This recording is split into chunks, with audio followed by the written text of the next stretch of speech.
ఢిల్లీ మద్యం కుంభకోణం కేసులో అరెస్ట్ అయి ప్రస్తుతం ఢిల్లీలోని తిహార్ జైల్లో ఉన్న బీఆర్ఎస్ ఎమ్మెల్సీ కల్వకుంట్ల కవిత మరో నెల రోజులు జైల్లో ఉండడం అనివార్యంగా కనిపిస్తోంది.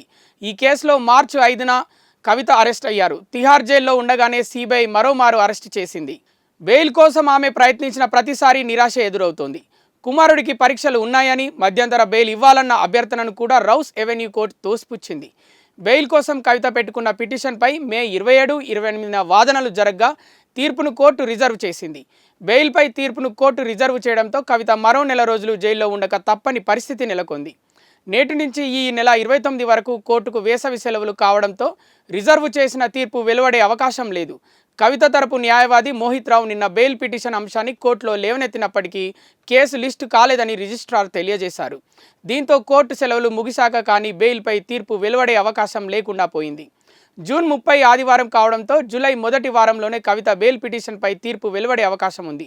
మరోవైపు ఈ నెల 3తో కవిత జ్యుడిషియల్ కస్టడీ ముగుస్తుంది. ఈ నేపథ్యంలో ఆమె కస్టడీని మరోమారు పొడిగించాలని దర్యాప్తు సంస్థలు కోరే అవకాశం ఉంది.